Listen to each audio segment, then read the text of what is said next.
I'm Joe Halco, Director of Community Relations for Northwestern Counseling and Support Services, and welcome to another episode of NCSS Here for You.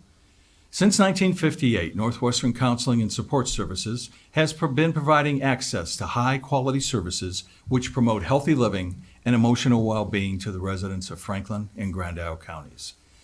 Over the years, as the needs of the community have changed, so too have the programs and services that we make available to assist children, adolescents, adults, families, and seniors. We take our role in the community seriously and strive to provide a continuum of the highest quality services to meet the needs of individuals who at any point seek assistance. June is Pride Month, which commemorates years of struggles for civil rights and the ongoing pursuit of equal justice under the law for lesbian, gay, bisexual, transgender, and queer community, as well as the accomplishments of the LGBTQ individuals. Every day, individuals that identify as LGBTQ endure mental health challenges at a greater rate than most people. In fact, the most recent Vermont Youth Risk Behavior Survey results of high school students indicate that LGBTQ students are nearly 2.5 times as likely as heterosexual cisgender students to feel so sad or hopeless during the past that they stopped doing some activities. They're nearly 4 times as likely to have hurt themselves on purpose during the past year, and 5 times as likely to have attempted suicide during the past year. NCSS is a welcoming organization which has a Diversity and Cultural Awareness Committee whose purpose is to establish a respectful and welcoming environment for all persons served and employed by raising awareness and increasing sensitivity to achieve optimal health. To discuss Pride Month, mental health in the LGBTQ community, and NCSS as an inclusive and equitable organization, I'm pleased to introduce this month's guests. They are Tim Lyman, Services Coordinator and member of the NCSS Diversity and Cultural Awareness Committee, and Ada Lyman, Services Coordinator in the Developmental Services Division and Pride Parade Coordinator. I'd like to welcome both of you to the program this month. Thank you for having us. So let's start with, as I have mentioned, that June is Pride Month, which was initially recognized federally by President Clinton in 1999. And what does Pride Month mean to the LGBT community locally? Well, I don't know that I can necessarily speak for everybody, but I think generally it's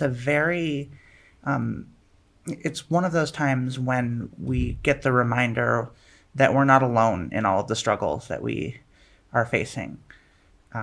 As you mentioned before, LGBTQ individuals tend to face a lot of discrimination, tend to have a lot of anxiety, depression, that makes them really feel alone a lot of the time. And it's really the main thing about Pride Month for me is that it is a time when we come together and you see other people who are like you. Mm-hmm. And that's not something that we tend to see a lot because, we usually blend in pretty well in society. So sure. It's easy to feel like you're just on an island. Mm-hmm.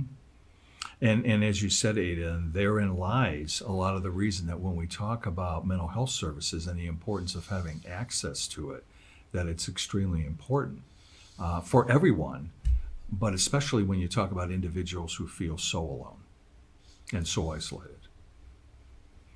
So even though we talked about 1999 from a federal standpoint, actually the first Pride event was in 1970 to commemorate the Stonewall riots. And in Vermont, in 1983, it marked the first Pride celebration. Now, isn't this another example of Vermont leading the way when it comes to human rights issues? Absolutely.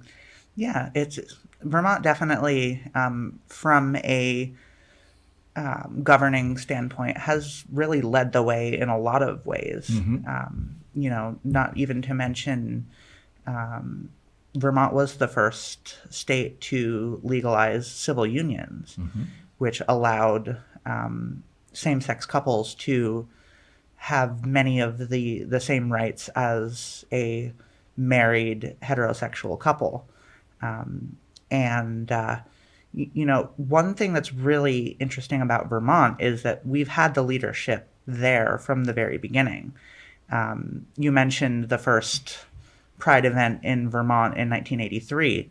It's interesting to note that the mayor of Burlington at the time, who gave the LGBTQ community the okay to have a demonstration, was Bernie Sanders, who, as you probably know, and as our viewers probably know, is now a senator for us. So he's been such a staunch ally of the community for so long. So it definitely shows that Vermont really has been leading the charge. Yeah, and that is a good point that you make about at that time, it was Bernie Sanders who was the mayor, who is now, of course, our state senator. And, when you trace and track a lot of what he has stood for in ensuring that the individual gets a fair shake, and that you don't have groups of individuals, perhaps, that feel as if one way or another they don't matter. So, Tim, did you want to? Oh, I'm just saying, I've coming from a fairly conservative community in New York myself, I've seen growing up in the 90s debates about things like don't ask, don't tell, whether same-sex couples had or deserved the right to be married, when this was more of a debate and less of a perspective on human rights. Mm-hmm. What is so gratifying to see after moving to Vermont is to see folks like Bernie Sanders, but also Peter Welch, Pat Leahy, several state senators and representatives who have come together to ensure that that individuals, same-sex couples, trans folks, continue to be fairly represented by our Mm-hmm. legislature and by our representation. Yeah. So it's been well documented that individuals identifying as LGBTQ do incur increased struggles when it comes to mental health. And as we've mentioned a bit on the show so far, there are numerous factors that play into why this is the case. So what are the things that can be done to alleviate this situation? I think, as Ada so well mentioned, part of the reason that LGBTQ people face mental health struggles, increased numbers of anxiety, depression, and, as you noted, unfortunately, thoughts of suicide, is that although Vermont has really been a trailblazer in terms of civil rights,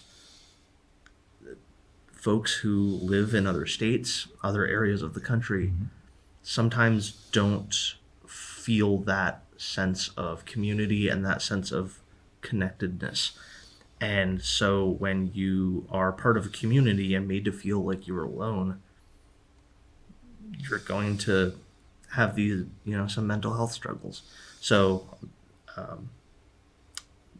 keeping engaged, my thought is the first thing we need to do is to hold elected representatives accountable. Mm-hmm. And if they are not going to stand with the LGBTQ community, then they can be voted out of office. Mm-hmm. And I think even beyond that, just making sure that these individuals have access to the services that they need. There are so many resources out there for, for example, trans people. There are, counselors who specialize in trans issues. There are medical professionals, even just in this state, who that's their whole thing. And it's so important for, somebody who, say, lives out in Richford or Berkshire may not know about these resources and what's available to them. So I think it's so important for us to know about these resources and be able to then pass that on to these individuals we're serving. So I think that's really step one, is make sure that we know what those resources are, and that we are trained in how to interact with people who aren't cisgender, heterosexual, white people. It's so important that we have this diversity focus, which NCSS has done an amazing job of. So, yeah. And if they're, you mentioned Richford, Berkshire, Enosburg, some of the more rural communities of Franklin County that might not have the resources, I would imagine that I would encourage that if you see a lack of resources in your community, that you talk to your peers about ways to start up a resource that can be a net benefit to the people who need to be served. Well, and speaking of that, I mean, I'm going to jump all over the place here, but, NCSS, as an example, has groups. Yeah. And those groups, because what we've been through, the pandemic, certainly can meet via Zoom, but I'm thinking long term is that a lot of times, even if the groups do come together, there still might be the ability to have a hybrid model so that those that can't make say that it's held in St. Albans, but Right. somebody's in Richford. Right. Or there is the possibility that, depending on what the schedules are or what have you, you actually have a group meet in Richford or Enosburg or Bakersfield or somewhere in that part of the county. Right. So yeah, it's all about connectedness and bringing people together and bringing a diversity focus to some of these issues where people have been intentionally or unintentionally made to feel alone. Yeah. Yeah. Yeah. So NCSS is proud of its record of being a welcoming organization in treating the mental health challenges of all people. And what have you seen in your time at NCSS that validates that point? Because, I mean, a lot of individuals may have been searching for the right, as you say, connection, and have found it with NCSS, where maybe they wouldn't with some other organization. Right, and that's so validating to hear as a service coordinator because a lot of what we do is connecting people to services. It's in the name. Yeah, We coordinate right. services. So what we do is we connect them not only with community support staff, with employment staff, with the services they need in order to be a functioning member of their society. But also, we have clients who are people of color. We have clients who are trans. We have clients who fit in other areas of the LGBTQ community. So even though it doesn't, even though it might not fit on a specific area of someone's service plan, it's still incumbent on us as service coordinators to see where the need is and to use our resources. And we're lucky that we both volunteer with the Pride Center. So people who are in that community do have the opportunity to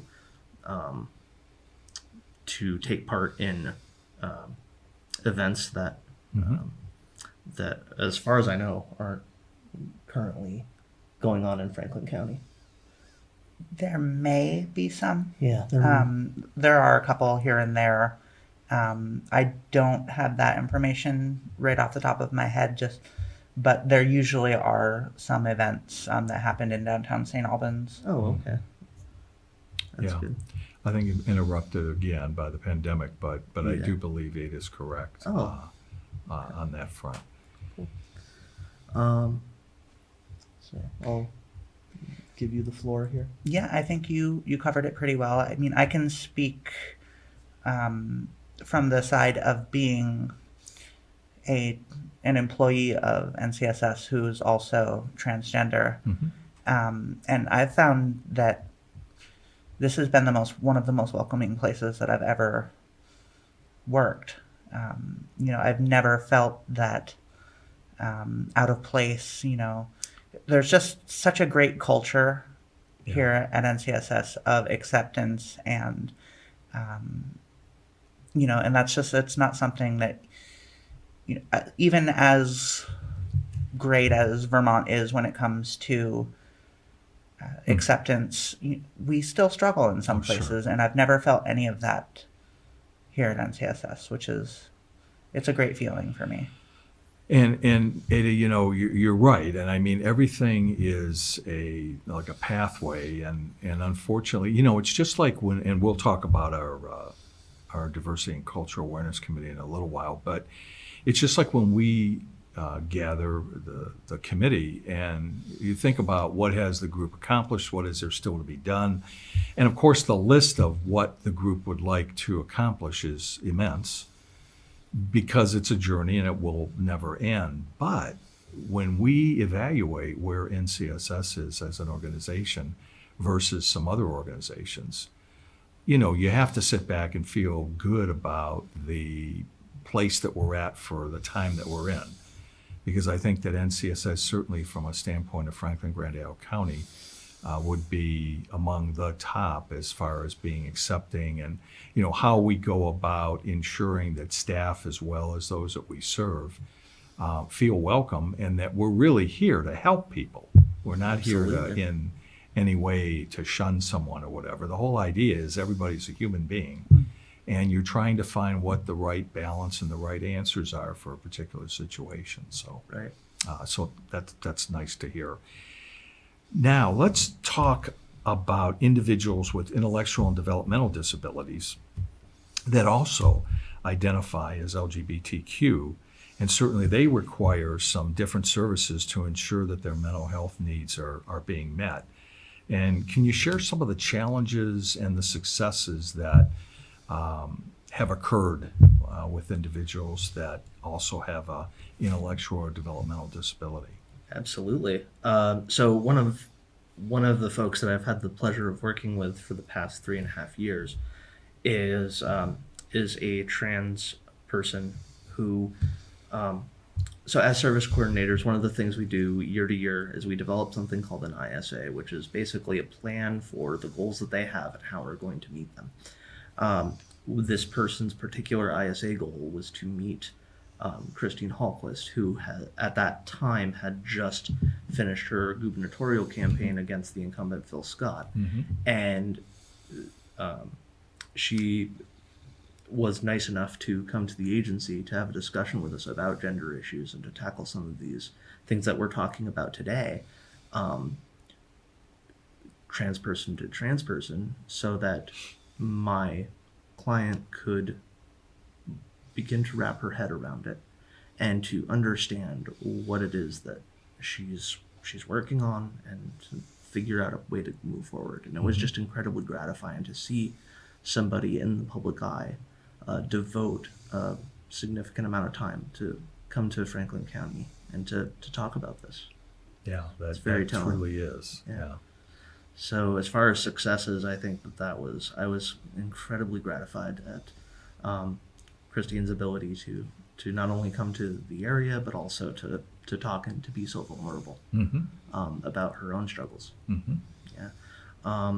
Some of the challenges, we are lucky in Vermont to have a wealth of services at our disposal. When it comes to people who need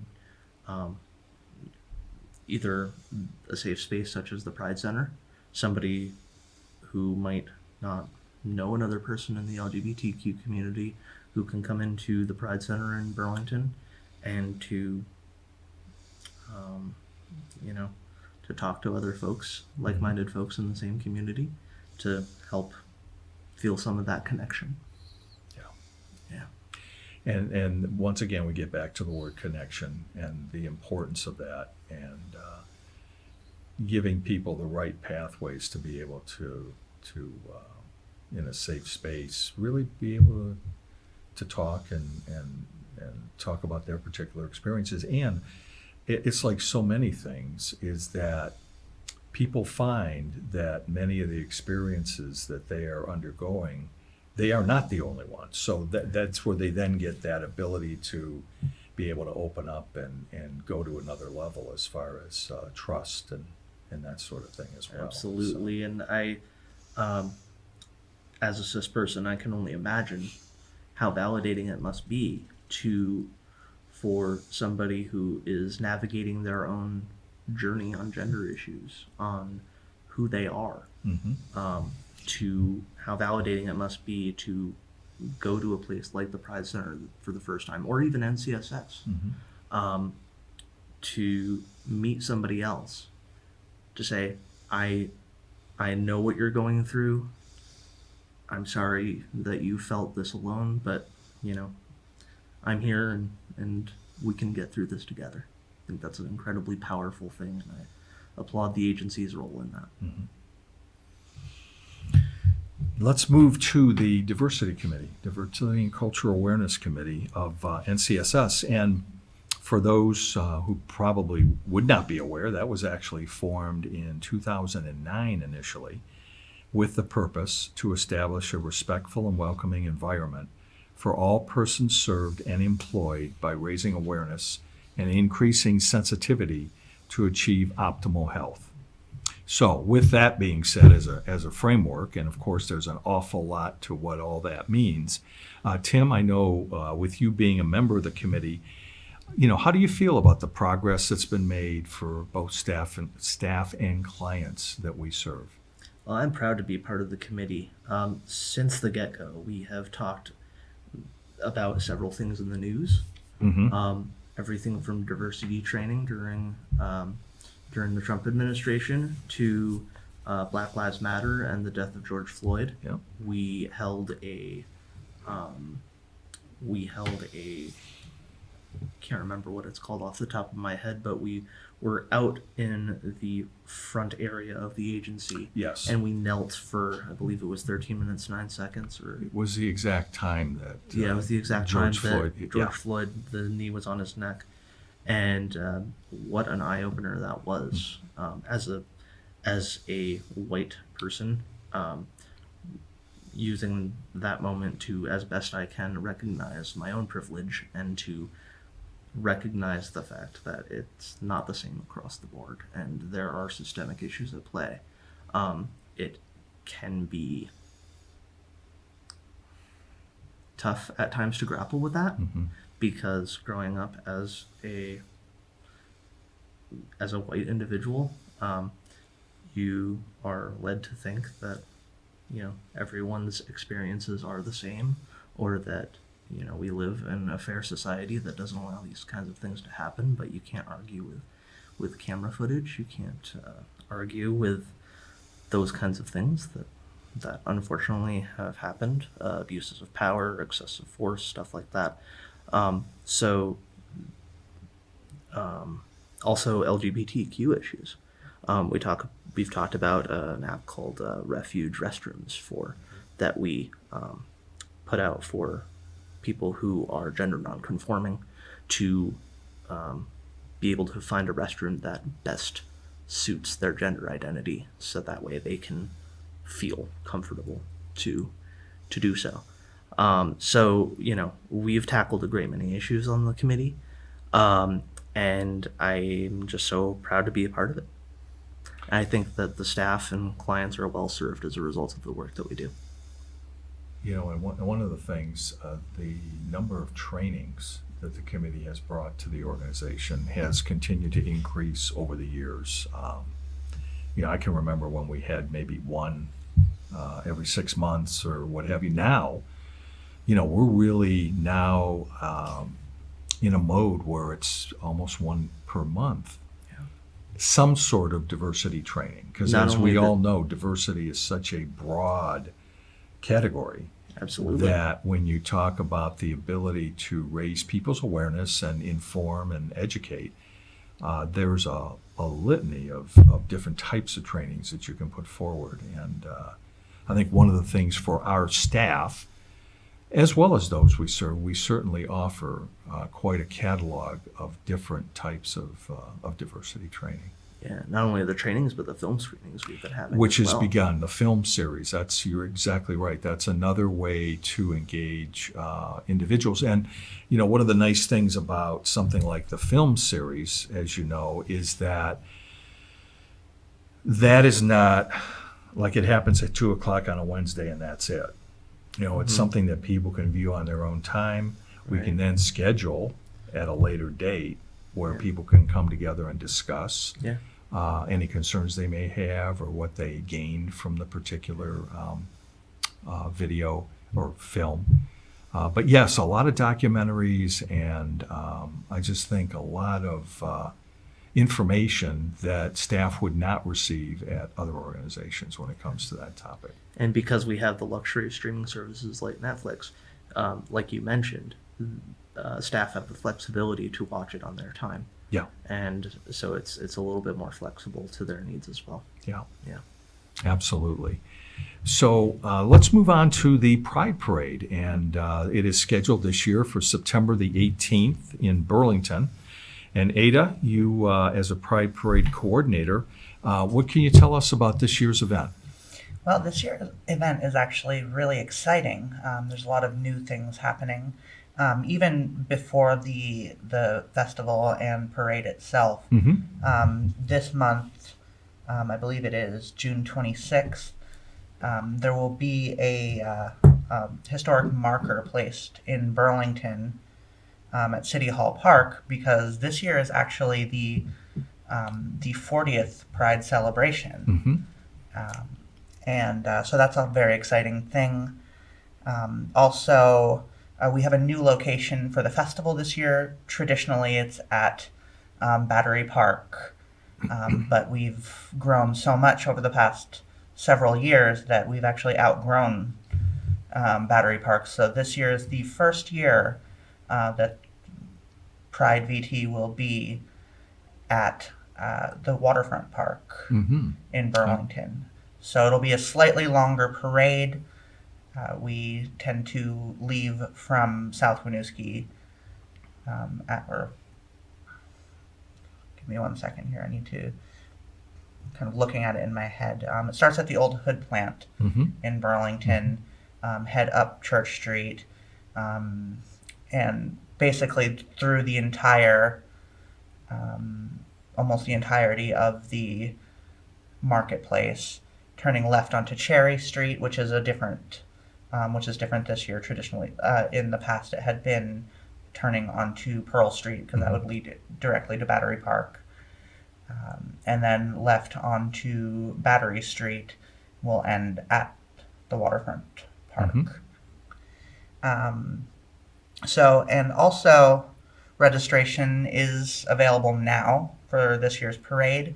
If you visit pridevt.org, you can get a full calendar of events as they are added, as well as the registration forms. There's also information on pricing for any organization. We welcome anybody. We even welcome individual marchers who will generally march with the Pride Center or another organization that is dear to their hearts. So. Okay, well, it's with the growth, it sounds very robustful from a standpoint of the community rallying around this particular cause. And I know NCSS does as well, and will be involved this year again with the parade as an organization. So we certainly are looking forward to that this September the 18th. Yeah. So with that, believe it or not, our time is up. I want to thank my guests, Tim Lyman and Ada Lyman, for sharing their insights on Pride Month, the LGBTQ community, and the needs for access to mental health services. I also want to thank you, the viewer, for spending time with us again this month. You can learn more about NCSS and all of our programs and services by visiting ncssinc.org. I'm Joe Halco, and I'll be back next month with another episode of NCSS Here for You.